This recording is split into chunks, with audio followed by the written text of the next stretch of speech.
안녕하십니까. 오늘은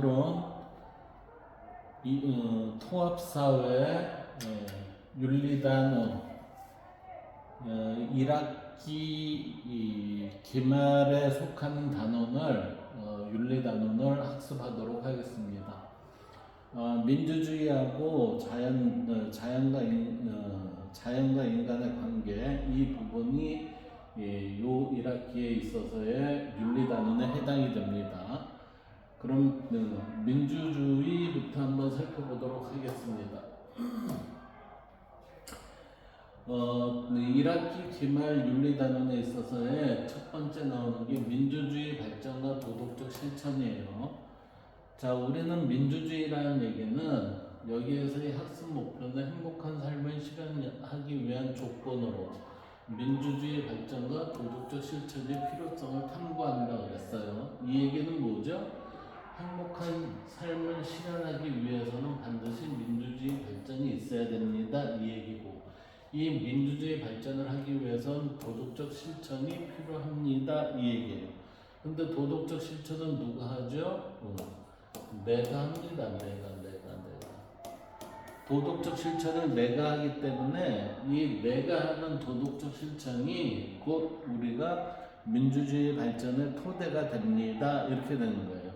이 얘기는 곧 참여하지 않으면, 내가 직접적 참여를 하지 않으면 민주주의 발전은 이루어진다? 안 된다? 이 얘기예요. 자, 그럼 민주주의 발전과 도덕적 실천의 관계를 한번 볼까요? 민주주의 발전과 도덕적 실천은 보면은 민주라는 거는 국민이 주인이라는 거죠. 이때 국민이라는 거는 주권을 가지고 있는 주권자로서의 국민이에요. 이 국민이 주인입니다. 주권자로서의 주인인데 이 주인의 의사에 따라서 우리가 체제를 운영하는 것, 이 체제를 운영하는 것을 우리는 민주주의 이렇게 얘기를 해요. 그러면 민주주의 발전이라는 건 애당초 민주주의라는 건 이론상으로 드러난 거지만 이게 실제 우리의 삶 속에 적용이 됐을 때는 지속적인 발전을 이루어 올 수밖에 없었다 이렇게 되는 거죠. 따라서 지금의 우리는 현 사회에서 민주주의라는 것이 민주주의가 가장 발달한 나라를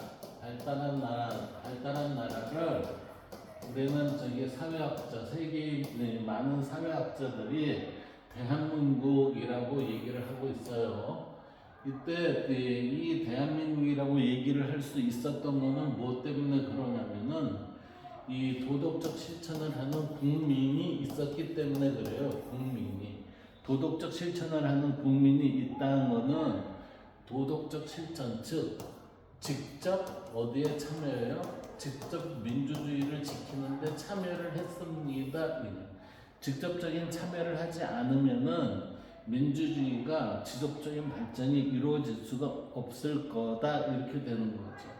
따라서 여기에서의 큰 타이틀을 보면 민주주의 발전은 나의 도덕적 바탕을 가지고서 활동을 해 나가면은 이 발전이 민주주의가 가장 융성하게 발전할 수 있습니다라고 하는 거예요. 이때의 도덕적 실천이라는 것은 우리가 김대중 대통령이 얘기한 말이 있어요. 예.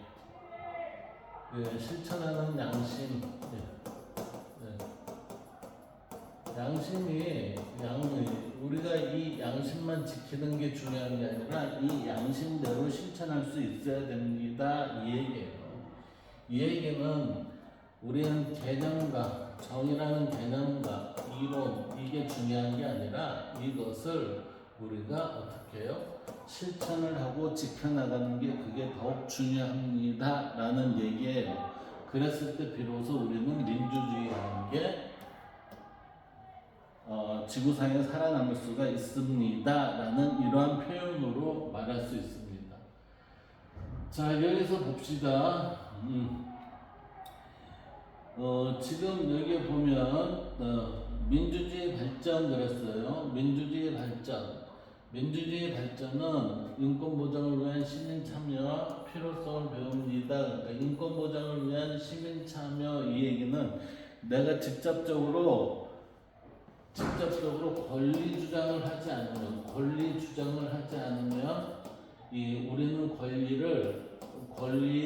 내가 찾아먹는 권리는 0에서부터 100까지 있을 수가 있어요. 그런데 내가 무관심하면은 내 권리 주장이 0%가 되는 거예요. 그러나 매번 내가 직접 참여를 해서 한다는 것은 100%까지 내 권리를 주장할 수 있다는 거죠. 그 얘기는 나의 인권을 보장을 받는다라는 이러한 표현이 되는 거예요. 자, 그러기 위해서 우리는 직접적인 참여의 필요성을 배웁니다 라고 하니까 참여의 필요성이라는 게 뭐죠? 실천을 해야 됩니다 이렇게 되는 거예요. 이제 민주주의 발전, 행복한 삶을 실현하기 위해서는 시민 참여가 활성화, 시민 참여가 있지 않는 민주주의라는 거는 있을 수가 없어요. 그러니까 시민 참여가 이때 어떻게 해요? 활성화된 시민 참여를 하면 우리는 행복한 삶을 실현할 수 있습니다. 이 실현하기 위해서 뭐가? 민주주의 발전이라는 게 이게 토대가 되어야 합니다. 이렇게 되는 거예요. 그래서 민주주의는 주권자인 국민의 뜻에 따라 그랬어요. 모든 국민이 모든 국민이 주권을 가지고 있진 않아요. 주권을 가지고 있는 거는 내가 선거에 투표를 할 수 있는 투표의 자격을 가지고 있거나 아니면은 내가 그 후보에 참여할 수 있는 참정권 두 가지 의미에 있어서의 이 주권자인 국민 이 의미가 있어요. 그래서 민주주의는 주권자인 국민의 뜻에 따라 국가의 중요한 의사결정을 해야 한다는 이념입니다 라고 하니까 국민의 뜻에 어긋나면은 잘못된 결정을 하는 거죠. 그렇기 때문에 국민들한테 많은 피해를 줄 수가 있습니다 이런 결론이 나오는 거예요. 그래서 국민한테 피해를 주는 거는 민주주의가 아니라 어떤 거예요? 민주주의에 역행하는 제도를 꿈꾸고 있다는 거죠. 그래서 시민의 의사가 반영되지 않는 국가에서는 시민의 의사가 반영되지 않는다는 것은 독재예요, 독재. 기본적 인권이 보장되지 않기 때문에 그렇기 때문에 독재를 하다 보면 국민의 인권이 보장이 안 되거든요. 때문에 사람들이 삶의 만족을 느끼기 어렵습니다. 이 구속적인 형태에 있어서의 불안감이 지속적으로 있다는 거죠. 그래서 말도 제대로 못하고 자기의 표현이 항상 자유의사에 반하는 이 순계가 되는 그러한 세월을 살아가는 그러한 모습을 가지고 있습니다. 저희가 군부 정권 때 유신 정권하고 군부 정권 때 많이 그랬죠. 그게 어디예요? 박정희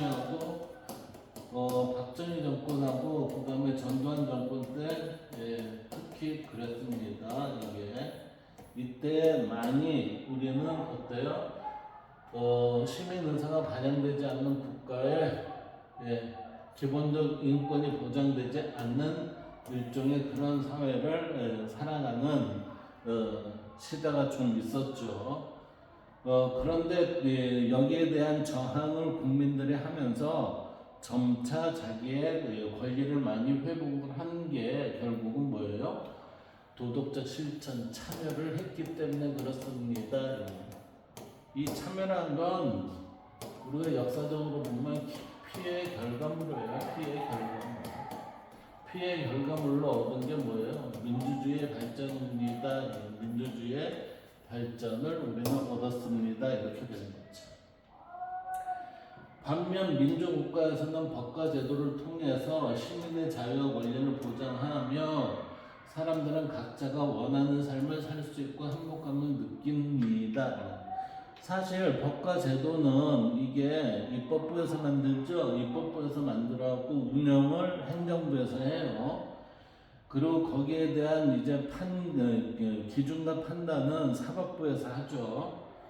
근데 지금 여기에서의 법과 제도를 통해 그랬을 때 이 법과 제도가 발음에 입각하다면은 이 말이 맞아요. 근데 우리가 왜 헌법소원을 하죠? 헌법소원을 한다는 것은 법에 잘못된 법을 만들어갖고 국민들한테 지키라고 하니까 아니요, 이거 잘못됐습니다. 이 법에 대해서는 다시 수정을 요합니다. 라고 해서 헌법소원을 하잖아요. 헌법소원. 근데 헌법소원을 했는데도 이게 안 들어져요. 안 들어지면 뭐를 한다고 그랬어요? 비폭력 저항을 한다고 그랬죠. 비폭력 저항을 통해서 그 잘못된 법을 개선하려고 많은 사람이 노력해 왔습니다. 그래서 법과 제도를 통해 기본적으로는 우리의 그 인권 보장, 권리와 의무가 여기에서 결정이 되기 때문에 인권 보장이 이루어지긴 지는데 이것을 시행은 누가 하냐면은 사람이 하잖아요.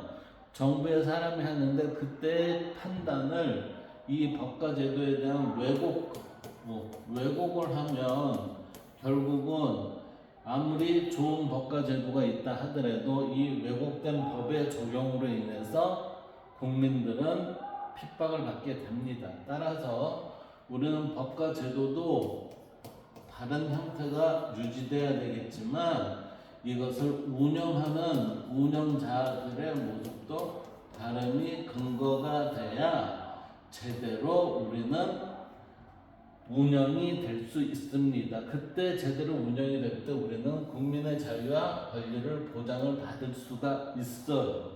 그래서 사람들은 각자가 원하는 삶을 살 수 있고 행복감을 느끼게 됩니다. 이렇게 되는 거죠, 이게. 자, 그 다음 밑에 봅시다.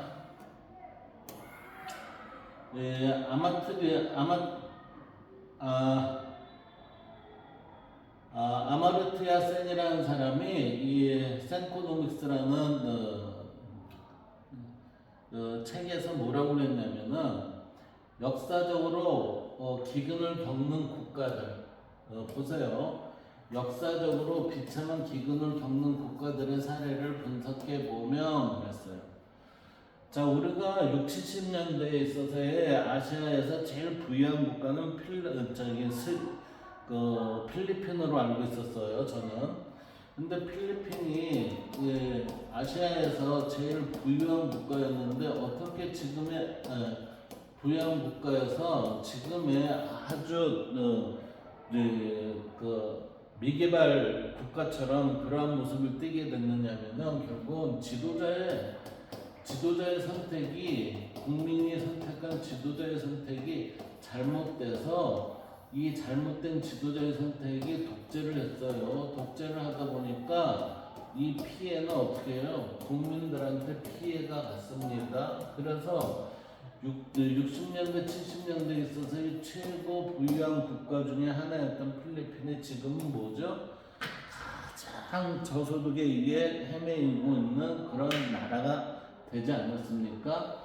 그래서 역사적으로 비참한 기근을 겪는 국가들의 사례를 분석해 보면 공통점이 있대요. 의회에 야당 세력이 없고, 그러니까 의회에 야당 세력이 없다는 얘기는 견제할 만한 사람들이 없었다는 거죠. 그 얘기는 뭐예요? 적극적 참여가 안 된다는 얘기예요, 이게. 안 그러면은 독재를 통해서 완전히 제압을 했던가 둘 중에 하나죠. 그리고 복수정당제에 의한 선거가 치러지지 않았으면, 복수정당이 없다는 얘기는 공산주의죠. 왜? 사회주의에 있어서의 공산주의 국가에 있어서는 공산당 이외의 정당은 필요 없습니다. 이렇게 되잖아요. 그리고 언론의 자유도 없었기 때문에 잘못된 정책을 비판할 수 없었다는 점입니다. 이러한 부분을 보면은 결국은 정부에 대한 견제 세력이 없다는 얘기는 자기 마음대로 할 수 있었다 이 얘기죠. 자기 마음대로 할 수 있다는 얘기는 결국은 뭐예요? 그게 기득권을 위한 자기의 장치이지만 국민들한텐 많은 피해가 돌아갈 수밖에 없었다 이렇게 되는 거예요. 그래서 정치적 사회적 참여는 인간적 삶과 행복 또는 복지를 위해 꼭 필요한 가치를 지니고 있습니다. 우리는 정치적 사회적인 참여를 하지 않는다면, 즉 도덕적 실천이 없다면은 우리는 지금 인간적 삶과 행복 또는 복지를 우리가 얻을 수 있다? 없다 이 얘기예요. 예, 역으로 말하면. 그래서 일반적으로 민주주의가 발전한 나라에서 기근이 일어나지 않는 이유가 무엇일까 생각해 봅시다 그랬어요. 자, 맨 위에 우리가 지금 그 정답이 있습니다. 민주주의가 발전한 국가에서는 민주적 선거가 이루어지고, 이 얘기는 민주적 선거가 이루어진다는 얘기는 결국은 국민의 뜻에 따라서 리더가 선정이 된다는 얘기죠. 그리고 야당과 언론이 자유롭게 비판을 제기할 수 있으므로 기근 방지 노력을 하지 않을 수 없기 때문이다. 그러니까 적극적으로 국민들이 정부의 잘못된 정책이나 이런 부분에 있어서 제도 이런 부분에 있어서의 적극적 참여를 해서 감시를 해 온다면 이게 바른 길로 가지 잘못된 길로 가지는 않을 것이다 라고 지금 이렇게 표현을 하는 거예요. 이게 따라서 민주주의 국가에서의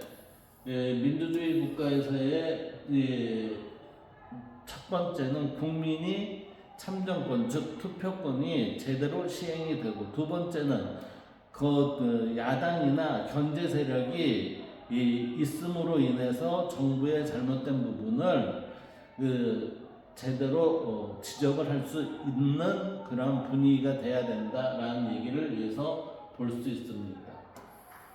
자, 그 다음 볼까요? 민주국가에서는 시민이 정치적 의사를 자유롭게 표출하고 그랬어요. 민주국가에서는 시민이 정치적 의사를 자유롭게 표출한다는 얘기는 정부에 있어서의 억압이 없었다는 거죠. 국가나 정부에 의한 억압이 없고 자유로운 자기 의사 표현을 할 수 있었습니다. 단지 그 전제 조건은 뭐냐면은 잘못된 그 근거에 의해서 하는 게 아니라 다른 혹은 바람직한 형태에 있어서의 시민이 정치적 의사를 자유롭게 표출할 수 있을 뿐입니다. 이렇게 되는 거예요. 예. 그래서 이러한 의사를 반영한 정책을 시행합니다. 따라서 민주주의가 발전하려면 민주적 제도를 잘 갖추어야 할 뿐만 아니라, 이때 민주적 제도는 이게 법과 제도인데, 이때의 제도는 가장 기본적인 게 뭐죠? 삼권분립이에요.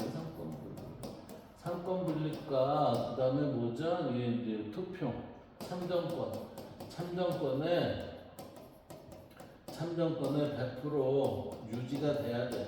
삼권분립이라는 거는 행정부, 사법부, 입법부 이 세 개가 모두 서로 간에 있어서의 견제를 할 수 있는 그 힘이 있어야 됩니다.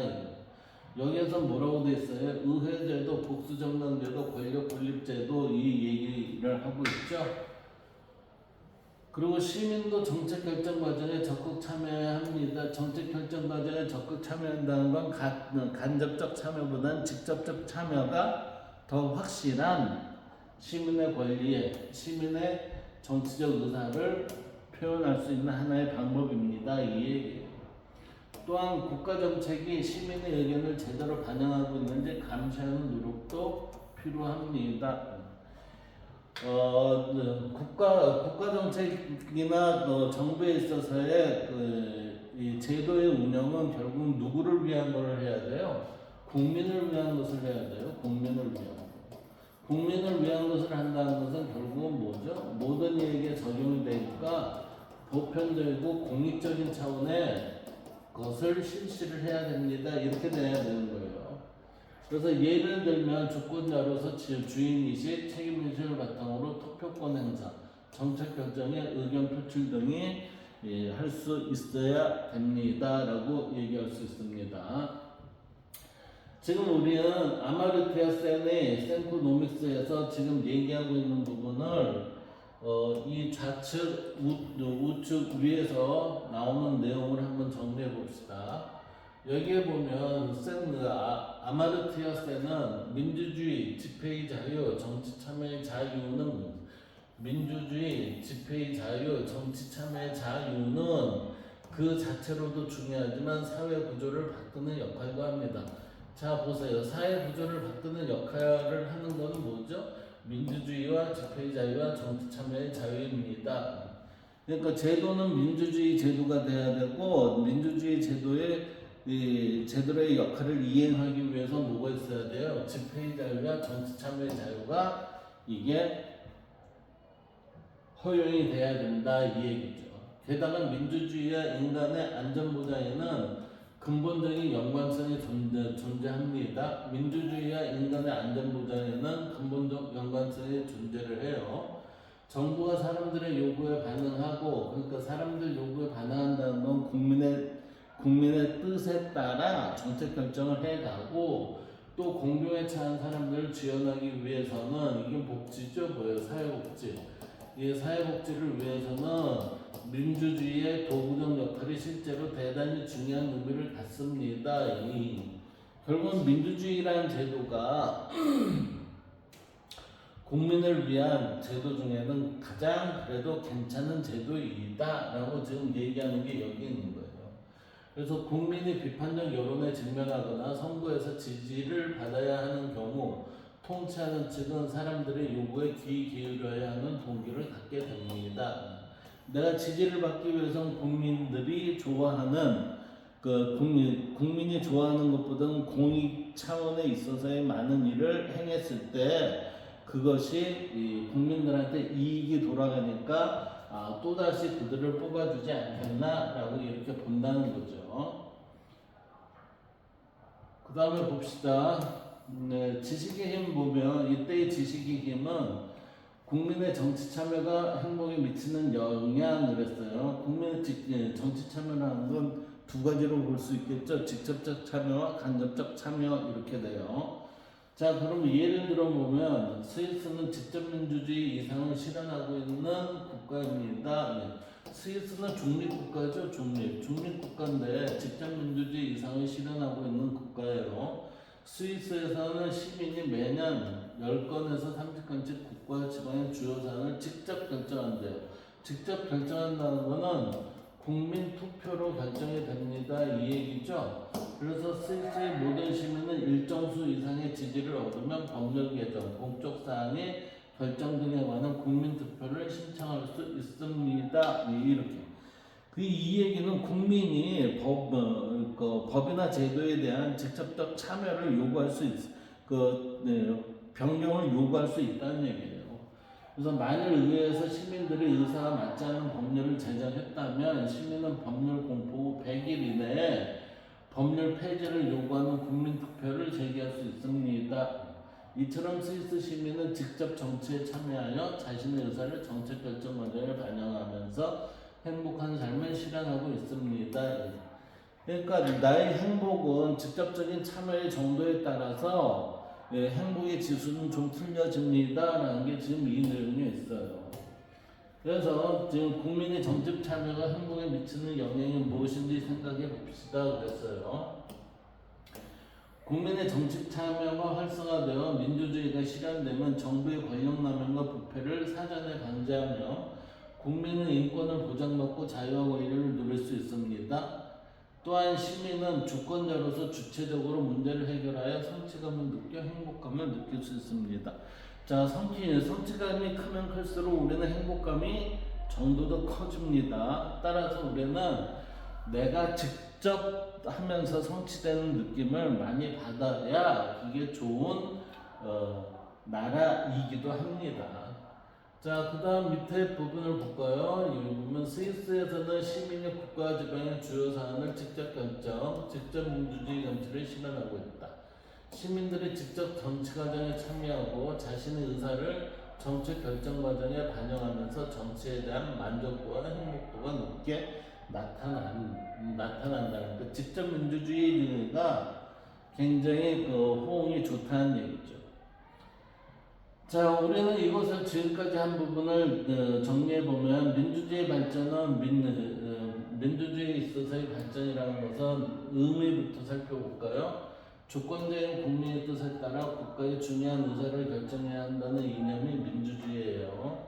그래서 민주주의 필요성은 시민의 의사가 반영되지 않는 국가에서는 결국 뭐죠? 독재국가라는 얘기죠. 기본적 인권이 보장되지 않아서 시민의 삶의 만족을 느끼기 어렵습니다. 따라서 우리는 이러한 어려움을 없애기 위해서 뭐가 필요하다? 민주주의가 필요하다. 이렇게 되는 거예요. 그리고 또 한편 민주국가에서는 시민의 자유와 권리를 보장하여 시민 각자가 원하는 삶을 추구할 수 있습니다. 이렇게. 그러니까 자기의 자아 실현을 위해서는 다른 어떤 제도보다도 민주주의 제도가 좋습니다라는 것을 지금 보여주고 있어요. 그러면 이러한 민주주의 발전을 위한 노력은 민주적 제도의 마련, 이 민주적 제도의 마련이나 시민의 적극적 정치 참여, 국가 정책이 시민의 의견을 제대로 반영하는지 뭐예요? 감시하는 노력을 해야 합니다. 누가요? 국민이 해야 되는 거예요. 국민이. 그래서 이 감시하는 노력을 하기 위해서 뭐예요? 시민단체가 구성이 되잖아요. 시민단체가 구성이 돼서 정부의 역할에 대해서 수시로 어떻게 해요? 감시를 하고 있습니다. 그래서 잘못하면은 그거 아닙니다. 이거는 또 문제가 있습니다. 이러면서 우리는 감시 체제로서 변경을 요구할 수 있어야 합니다라는 얘기예요. 자, 이제 도덕적 실천이에요. 도덕적 실천은 행복한 삶을 실현하기 위해서는 도덕적으로 행위하고 성찰하는 자세를 가져야 합니다라고 그랬어요. 자, 행복한 삶을 실현하기 위해서는 도덕적으로 행위하고 성찰하는 자세를 바탕으로 도덕적 실천을 해야 합니다. 우리는 소크라테스가 뭐라고 그랬죠? 성찰하지 않는 자는 기본적인 인간의 모습이 아니라고 이렇게 얘기하죠. 그래서 내 행복한 삶을 실현하기 위해서는 우리가 민주주의의 발전은 어디서 도덕적 실천으로 인해서 우리는 지속적 발전을 해왔죠. 그러기 위해서는 민주주의 발전이 곧 행복한 삶과 연결이 되기 때문에 이걸 하기 위해서는 도덕적 행위, 즉 도덕적 실천이 중요합니다. 이 실천을 하기 위해서는 언제든 성찰하는 자세가 있어야 되고 이 자세를 바탕으로 해서 내가 도덕적 실천을 이뤄내야 합니다. 이런 결론이에요. 그래서 도덕적으로 바람직한 규범과 가치가 무엇인지 고민하고 이런 실천한다면 성숙한 인격을 갖춘 사람이 될 수 있기 때문이다. 이때 바람직한 규범과 가치라는 게 뭐죠? 결국 발음에 의지합니까? 발음에 근거합니까? 발음에 근거하는가를 이걸 살펴보라는 얘기예요. 개인적으로는 그게 소크라테스에 의하면은 다이모노 소리에 반응을 해라 이 얘기예요. 우리가 흔히 일반적인 얘기로 얘기하면은 그 얘기예요. 양심에 어긋나지 않는 삶을 사세요 라는 얘기가 되는 겁니다. 만일 자신의 이익과 욕망만을 추구하면서 도덕적 삶에 무관심한 사람이 있다면 이건 부도덕한 사람이죠. 부도덕한 사람의 입장이 된다면 스스로 자신에게 떳떳하지 못할 뿐만 아니라 왜요? 비양심적이기 때문에 떳떳하지 못할 뿐만 아니라 공동체에 해가 됩니다. 자기의 이익만 챙기고 자기의 욕심만 부리면은 주변에는 해악을 끼치게 돼 있어요. 이거는 망고의 진리예요. 망고의 진리. 그래서 반면 자신의 행위와 삶을 도덕적 관점에서 성찰하는 사람은 인격적으로 성숙하는 과정에서 삶의 의미를 깨닫고 내적 만족을 느낄 수 있습니다. 자, 자기가 비양심적인 형태의 행위를 하는 거와 양심적 행위를 한 거와 이걸 찾아봤을 때는 사실은 양심적이라고 해서 별게 아니에요. 비양심적인 행위를 하지 않으면 그게 곧 모두 양심적인 거예요.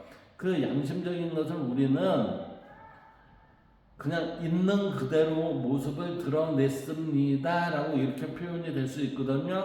그거를 이제 노자는 무위라고 하고 자연이라는 표현으로 이해 말을 한 거예요. 그리고 그걸 다른 한편으로 얘기하면 합리적으로 이성적으로 이렇게 표현하는 거죠.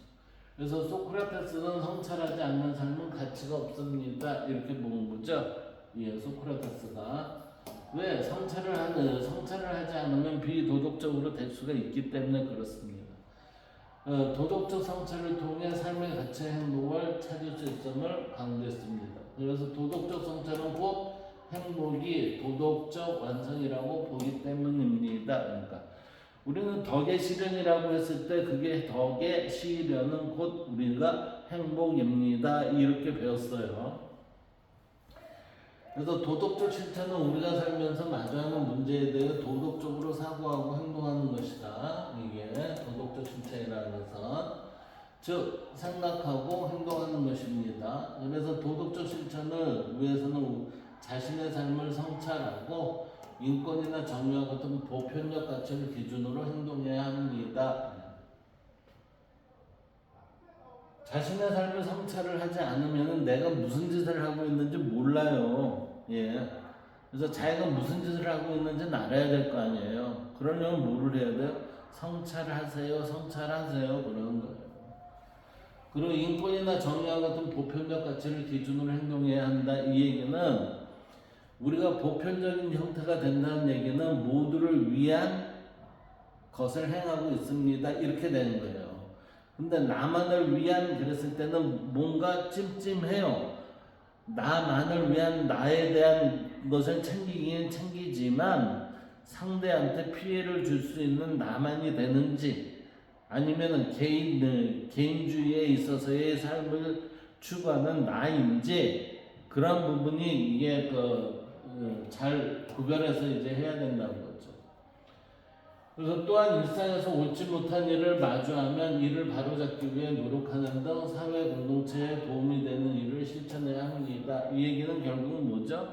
우리는 공동체 일원으로서의 공동체와 내가 함께 가지 않으면 안 됩니다.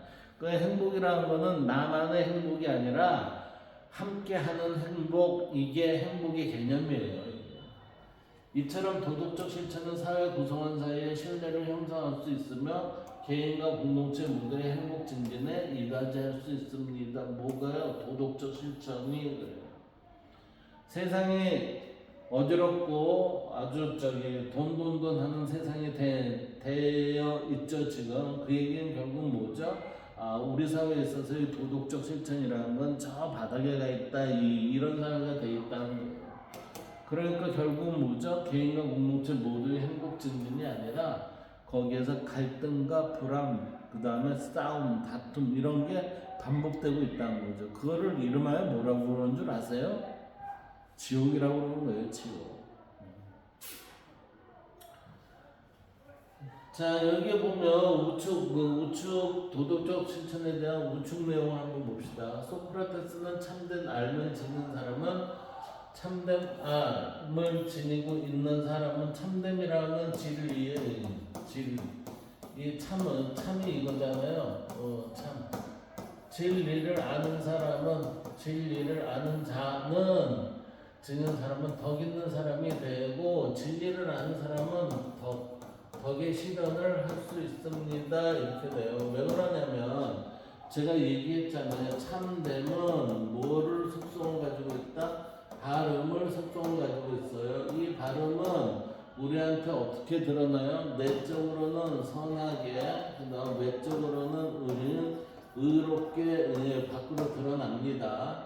따라서 참담의 모습은 발음의 속성을 지닌 것으로 선과 의가 드러나게 하기 때문에 우리는 이 선과 의가 드러나는 것을 우리는 뭐라고 해요? 덕의 실현 이렇게 얘기해요. 덕의 실현인데 이때의 덕의 실현을 소크라테스는 뭐라고 얘기했냐면은 덕 있는 사람은 행복한 삶을 살게 된다는 지덕복 화bil설 그랬어요. 지덕복 화bil설이라는 거는 이 참된 알미 덕을 실현하고 그러면 행복을 얻을 수 있습니다 라고 하니까 알면 행하라 이거예요. 알면 행하라, 행하면 덕이 실현이 됩니다. 덕이 실현이 되면 우리한테 뭐가 와요? 행복이 옵니다 해서 지덕복 합일서를 주장을 한 겁니다. 따라서 행동하는 양심이라는 거는 바로 뭐예요? 너 알았어? 그럼 행동해봐 이 얘기예요. 그래서 행동하는 양심으로 자기 자신이 활동을 했다 그 얘기는 뭐예요? 아 덕에 실현을 했군요. 그 덕에 실현을 해야 함으로 인해서 우리는 복을 얻을 수 있습니다 이 얘기예요. 그래서 소크라테스는 도덕과 행복의 관계에 대해 다음과 같이 말했어요. 절제 있는 사람은 올바르고 용감하고 경건한 사람이니 좋은 사람의 본보기가 틀림이 없습니다. 예, 절제할 줄 아는 사람. 절제할 줄 아는 사람이라는 건 뭐죠? 극기를 할 수 있는 사람이에요. 극기, 수기 이러는 거. 그리고 좋은 사람은 무엇을 행하든 훌륭하게 잘 행하기 마련이며 잘 행하는 사람은 축복받고 행복하기 마련이죠. 하지만 나쁘게 행하는 나쁜 사람은 비참하기 마련이고 행복하기를 바라는 사람은 절제를 추구하고 실행하되 무절제는 피해야 합니다. 나는 이것이 우리가 평생 눈여겨보아야 할 목표라고 생각합니다. 그러니까 소크라테스에 있어서의 모든 우리의 삶의 목표는 뭐예요? 성찰한 삶을 사세요. 그 성찰하는 삶 속에 뭐가 있어요? 우리는 지덕복이라는 합일이 되는 곳이 있습니다. 이렇게 되는 거예요. 우리는 정의와 절제를 갖춰 행복해지는 일에 자신과 공동체의 모든 노력을 기울여야 합니다. 이거 플라톤의 고르기아스의 편에서 이제 소크라테스가 한 이야기입니다. 그래서 기원전 5세기 시칠리아 출신 소피스트 고르기아스는 아무것도 존재하지 않는다라는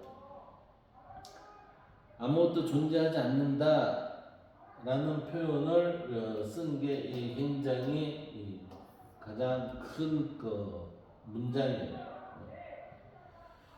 그 다음 밑에를 볼까요? 밑에를 보면 행복을 싣고 다니는 산타버스예요.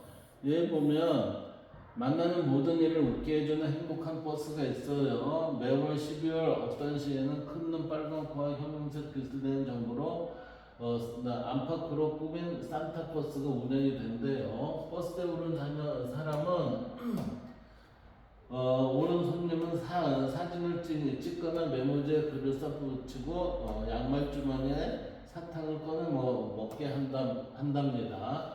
이러한 산타버스는 우리나라에서 있는 거죠. 한겨레 신문 2022년 12월 12일 날 기사가 손님에게 즐거움을 주고 싶어서 시작을 했는데 처음에는 산타 모자 하나 쓰고 시작했는데 손님에게 친절하게 인사하고 선물도 주고 좋다고 생각이 되었고 이렇게 변형을 시켰대요.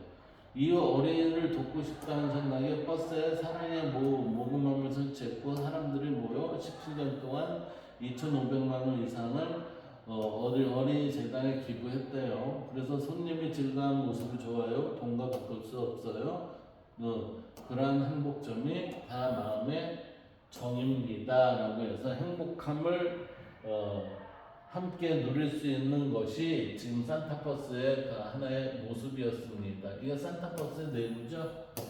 자, 위 사례를 참고하여 공동체의 행복을 위한 도덕적 실천 방법에는 무엇이 있는지 한번 말해보고 직접 실천해 봅시다 그랬어요. 우리는 학생이니까 행복한 학급 만들기 프로젝트 칭찬 릴레이 그래서 교실 뒤편 게시판에 학급 친구들이 장점, 본받을 점, 칭찬한 점을 적어서 게시하는 칭찬 릴레이 공간을 만든다. 이를 통해서 함께 도움을 주고받으며 격려하는 문화를 만들 수 있고 학급 구성원 모두가 행복한 교실이 될 수 있다라는 것을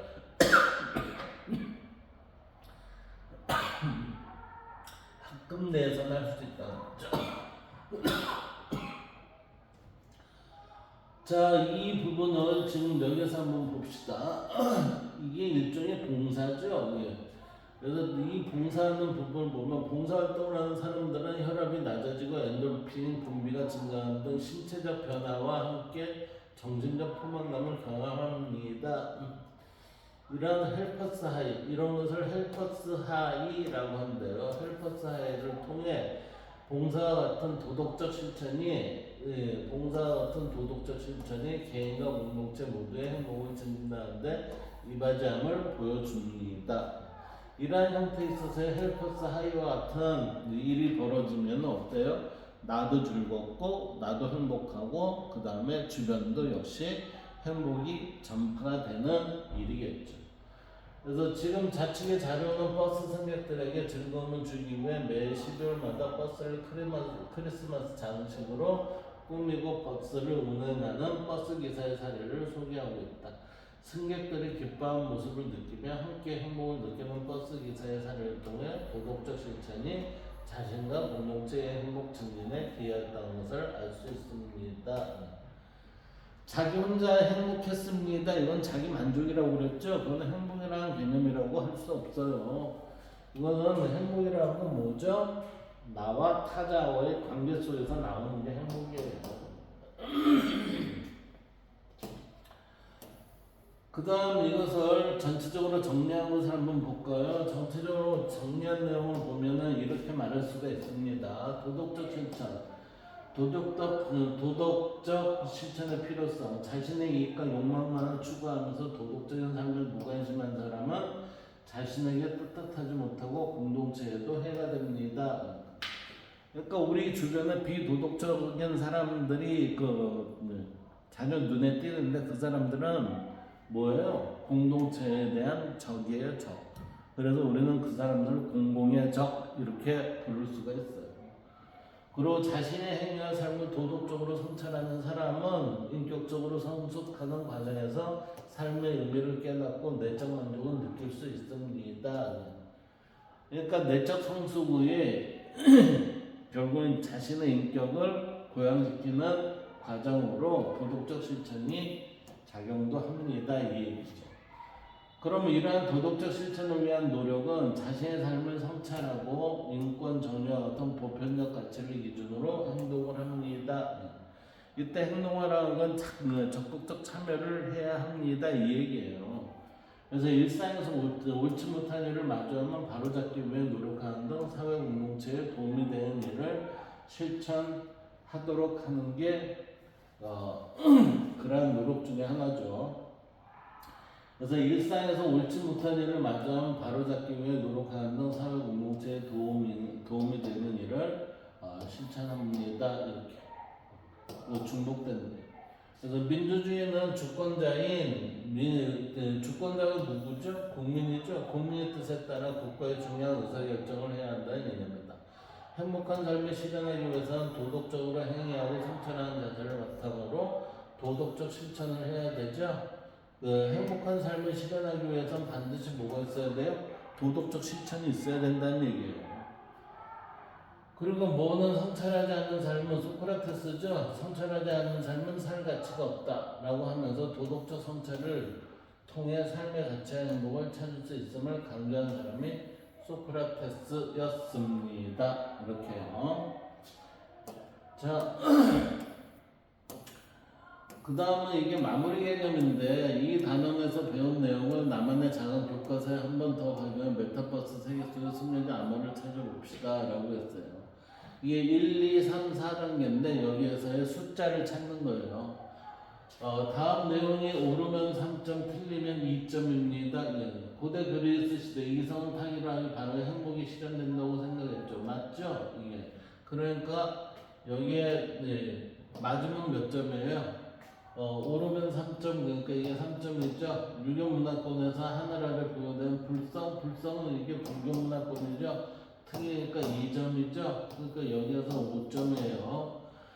여기서 행복 실현을 위한 주관적 요소에 해당하는 것은 몇 개인지 써서 두 번째 암호역하게 써봅시다. 그랬어요. 자, 행복 실현을 위해서는 소득 수명보다는 행복감과 삶에 대한 만족감이 있어야 되죠. 그래서 여기에서는 몇 개인지 그러니까 두 개죠. 그 다음 3단계는 빈칸에 들어갈 내용이 모든 글자 수가 몇 개인지 세서 세 번째 번역판에 써봅시다 그랬어요. 무엇은 인간이 정착하여 살아가는 터전을 둘러싼 환경입니다. 정주 환경이죠. 정주 환경. 정주환경이니까 이게 지금 몇 글자예요? 네 글자죠? 정주환경 그러면 이게 네 글자예요. 네 글자. 그 다음에 뭐는 주권적인 국민의 뜻에 따라서 국가의 중요한 의사결정. 이건 민주주의네요. 민주주의니까 이것도 네 글자죠. 합쳐서 이게 뭐예요? 여덟 글자죠. 예. 세 번째 칸, 그러니까 예, 첫 번째 칸은 5였죠. 두 번째 칸 2죠. 세 번째 칸 8이에요. 그 다음 4단계. 다음 밑줄 친 내용 중 옳은 것을 고르고 그 앞에 숫자를 더하여 네 번째 암호판에 써놓으세요. 자, 도덕적 실천을 위해서는 자신의 이익과 욕망, 충족만을 추구하면서 아니죠. 도덕적인 삶에 무관심해야 된다 아니죠. 또한 인권이나 정의하거나 보편적 가치를 기준으로 한다 그랬으니까 3이네요. 그래서 5, 2, 8, 3 이렇게 되겠습니다. 자, 여기에 이 마지막으로 밑에 보면 이 정리하는 게 있는데 지금까지 우리가 배운 단원에 대한 일부에 대한 정리입니다. 정리의 개념을 보고 이 시간 마치도록 하겠습니다. 뭐는 생활에서 충분히 만족과 기쁨을 느끼는 상태를 의미한다. 충분히 만족과 기쁨을 느끼는 상태가 행복입니다. 종교의 영향력이 컸던 종교 영향력이 컸던 시대는 중세죠. 중세 시대에는 신앙을 통해 영원하고 완전한 존재인 신과 하나 되는 것을 행복한 삶이라고 여겼죠. 신과 합일이 된 때 행복을 느낍니다 하고 지복이라고 했어요. 불교 문화권에서는 무엇을 바탕으로 무지한 집착에서 벗어나기 위한 수행과 고통받는 중생을 구제하는 신청을 통해 해탈의 경지에 오르는 것을 행복이라고 보았습니다. 그러니까 불교 문화권에서 뭐를 바탕으로 해요? 모든 사람한테 뭐가 있어요? 불성이 있죠. 그러니까 불성을 바탕으로 삶의 목적으로서의 행복에 이르기 위해서 주거소득, 고용, 수명과 같은 객관적 요소와 개인이 느끼는 삶에 대한 만족감이나 행복감 같은 주관적 요소를 그러니까 여기에서는 객관적 요소와 주관적 요소를 조화롭게 추구해야 합니다. 이렇게 되는 거죠. 자, 기원전 323년부터 기원전 30년까지 사회가 혼란스러웠던 고대 이게 헬레니즘이죠. 고대 헬레니즘 시대에는 불안에서 벗어나 마음의 평온을 얻는 것을 행복이라 했습니다. 이때 나온 게 뭐예요? 에피쿠로스 아파하고 에피쿠로스 그 다음에 스토아 아파 이들이 나왔잖아요. 평정심과 부동심. 자, 뭐는 덕에 일치하는 정신활동을 행복이라고 봤습니다. 덕에 일치하는 정신활동, 그 아리스토텔레스예요. 이중환의 택리제에 제시된 지리는 무엇과 와 같은 풍수지리적 명단을 의미합니다. 그러니까 풍수지리적 명단이라는 앞에는 물이 있고 뒤에는 산이 있죠. 그래서 대산임수 이 얘기가 되는 거예요. 일정 수준 이상의 소득을 통해 경제적 안정을 이루어야 행복한 삶을 살 수 있습니다. 맹자에 있어서의 항상과 항심의 개념이 여기 있는 거죠. 민주주의가 발전하려면 민주적 제도를 잘 갖춰야 할 뿐만 아니라 시민도 정책 결정과에 적극 어떻게 참여해야 한다. 이건 민주주의죠. 소크라테스는 성찰하지 않는 삶은 가치가 없다라고 하면서 도덕적 성찰을 통해 삶의 가치와 행복을 찾을 수 있음을 강조했습니다. 그러니까 도덕적 성찰을 하세요. 그래야 우리는 민주주의적인 삶을 살 수가 있고 사람이 존중받는 그러한 시대를 만들 수 있습니다라고 하는 겁니다. 자, 이번에 민주주의 발전과 도덕적 실천 여기까지 하도록 하겠습니다. 감사합니다.